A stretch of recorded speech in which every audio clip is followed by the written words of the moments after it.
later on, but right now the Blood Ravens are going to kick some ass. Nice, nice. All right. So yeah, let's start her up and we can start explaining what we're seeing and stuff. So just give us a sec. Alrighty. Cool. Okay.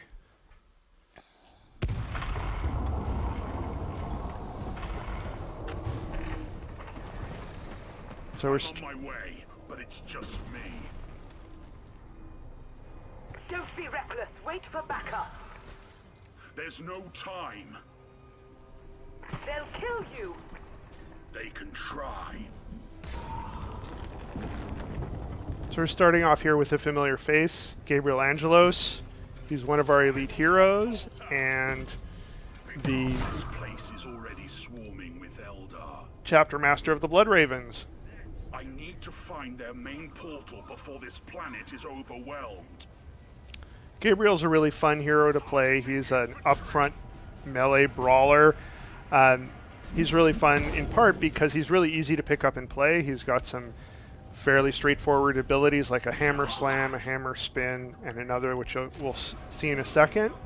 But there's a lot of hidden depth there, actually. So he gets a hammer jump, which allows him to cross gaps like this. It'll also allow him to climb cliffs, do other things, and then he has a hammer spin that clears out people around him but can also reflect projectiles, so send grenades and missiles back at the people who threw them if you time it right. So there's an element of skill that you discover the more you play with him. It makes him fun to play the first time and the 100th time. For sure. Okay, so it's getting a little hot for Gabriel here, so we'll bring in some help.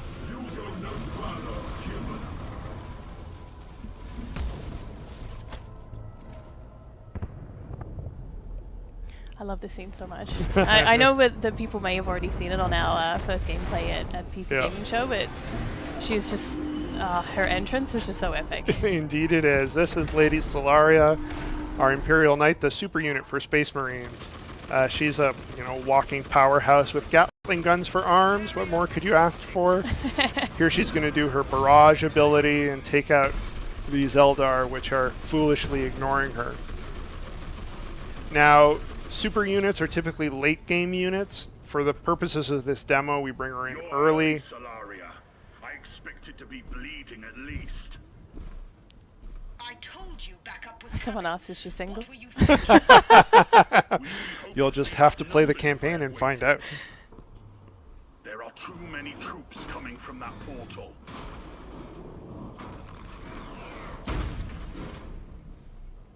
So Dawn of War 3 is really about armies. Cruiser Dauntless. We've landed troops to your position. Can we use the Dauntless's guns to take out this portal? We need eyes on it first. We'll have to fight our way there. And big Hard way it is. Whoa. and big armies means bringing back base building. So this is a Space Marine base that you can see, and this is where you produce what we call your line units. These are your traditional RTS units, like the Tactical Marines we're seeing, the Dreadnought that's about to come out. The elite heroes that you see with their icons on the left of the screen, so Gabriel and Solaria, you pick those ahead of the match. You pick 3 of them, and they sort of form the hardcore at the center of your army. But you have a full range of units to build on the field and deploy how you see fit. Okay, so I've got a sort of small strike force here, so I'm going to push forward into the Eldar. You got your Dreadnought coming up from behind. Yeah, you can see the Dreadnought coming in, and I'm going to bring in some extra Tactical Marines. These ones armed with flamers.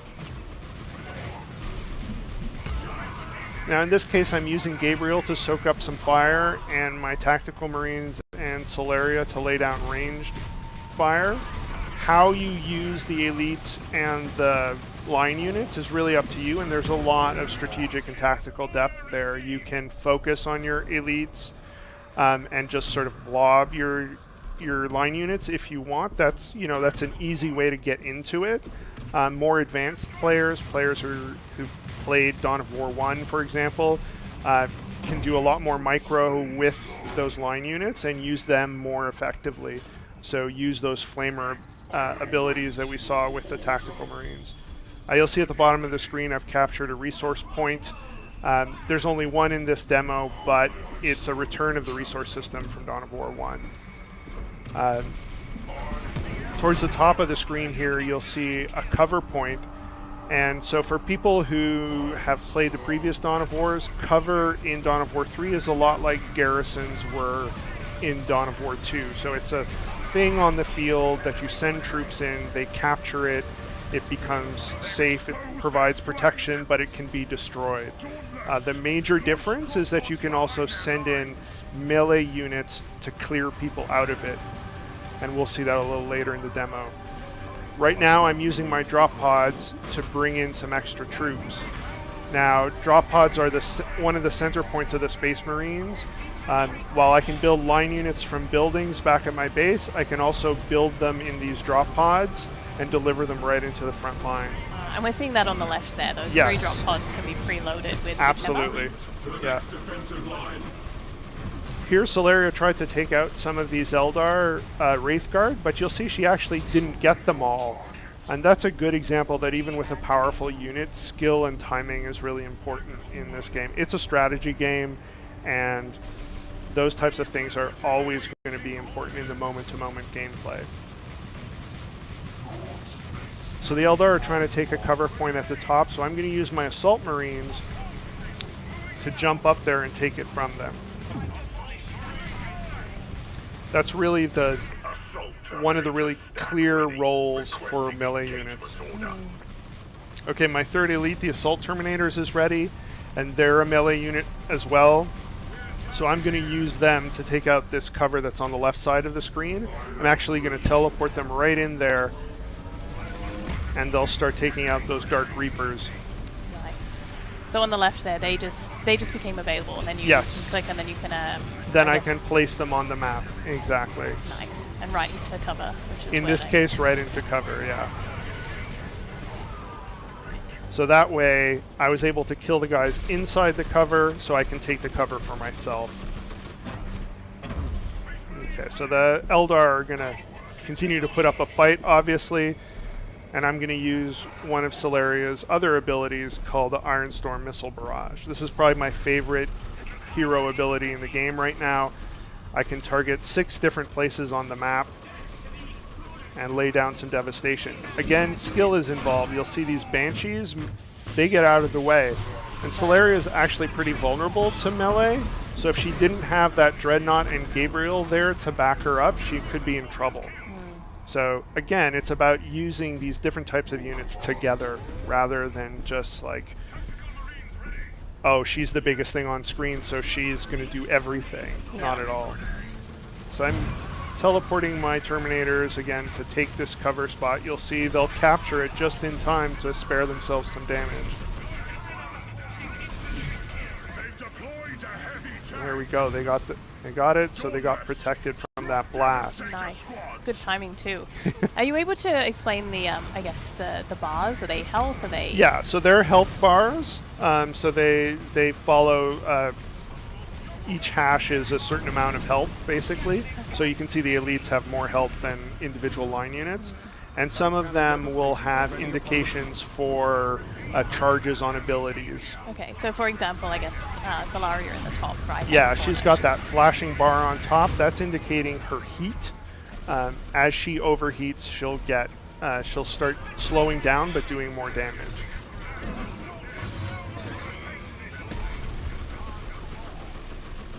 Awesome. We set down some more drop pods here as well. I did, and I deployed some Devastators with las cannons. They're really good against armored targets, so they took care of that tank for me. Nice. You can see my units are healing here with admittedly a temporary visual effect. But this is an effect of having Gabriel on the field. Your elites have secondary impact on your army as a whole, so when you deploy Gabriel, when you drop pods, they come with a brief healing aura. And that just sort of plays to the theme of Gabriel as a leader who inspires and strengthens the army around him. Good.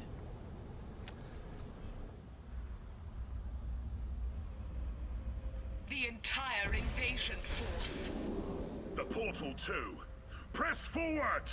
Okay, we got a big army waiting for us. There's the portal that I need to destroy. So I've built up a healthy force, so I'm going to drive in there. Want everything. You can see on the left I've got a Exactly. dreadnought loaded up in one of my drop pods, so I'm going to deploy him. Here they go. So I'm going to take my melee units and go up towards the top of the screen, try and take out that ranged firepower that's coming there. My dreadnought I'm using to disrupt at the bottom of the screen.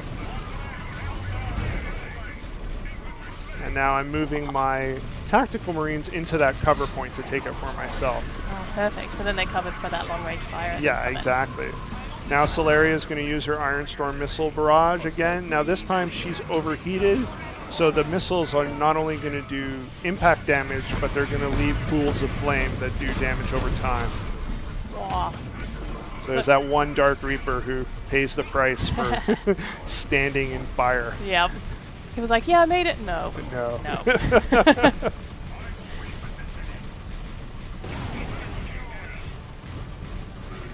where we want them. Now, Okay, so that cover over the Yeah. right-hand side got destroyed. Absolutely. So now we're out in the open. Okay, so now time to use the super ability Orbital Bombardment. I've called this the Finger of God laser. What's really great about the Orbital Bombardment in Dawn of War 3 is that you can control it like a squad. So that means there's a skill element of bringing it into the right troops.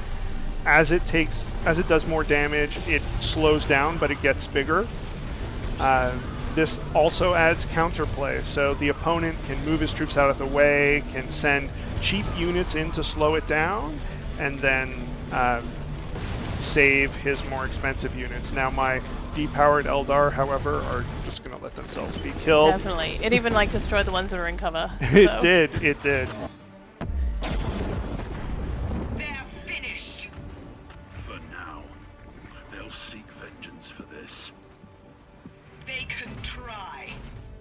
All right, there's a first snippet of gameplay from Dawn of War 3. Nice. Focusing on the Space Marines, we got to see some of their heroes, but they're also their army in play, the return of base building. That's planet Acheron, that's a sort of icy volcano planet that's at the center of our story. And, you know, we got to see the orbital bombardment. We got to see a variety of Space Marine and Eldar units.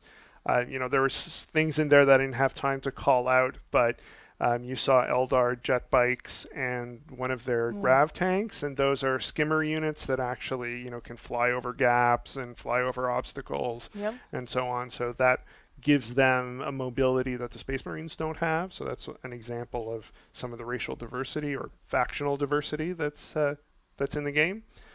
So proud of what the team's accomplished, and I can't wait to get more out.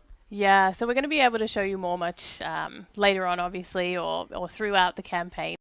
And we're so excited about showing you more. Again, this was a very condensed version that we were showing off at E3. So it is, you know, just I guess a football highlight reel of just a mission. Usually most of them are much longer. Yeah, typical, the mission this comes from would typically take 45 minutes or so to play. Yeah. Or an hour in my instance. But everyone knows how I play. But I'm one of the people that likes to all right, I'm going to sit at my base, gain as much resources as possible, and just build. Yeah, absolutely. And then I'm ready. Well, a typical mission, and in the case of this mission, like once you get to that base point, what we do is set up challenges for you. You have objectives, take out that gate, and there's a few more objectives in the final mission, and then give you some tools, and then it's up to you to approach it in different ways. So there's different paths. You can spend some time gathering resources and teching up. You can try and raid. Yeah, there's a bunch of different possibilities for you. Depending on what strategy. Yeah, I mean, that's what's fun about a strategy game, right? Yeah. If it's on rails, it can be a really fun experience, but it's not really a strategy game at that point. Yeah, for sure. So right now we're going to see about answering some of the questions. We didn't get to a lot of the questions that were in the chat while that was all happening. So I'm going to see about answering a couple of them now, or asking them of Phil. So just give me a second. Let's have a look. So someone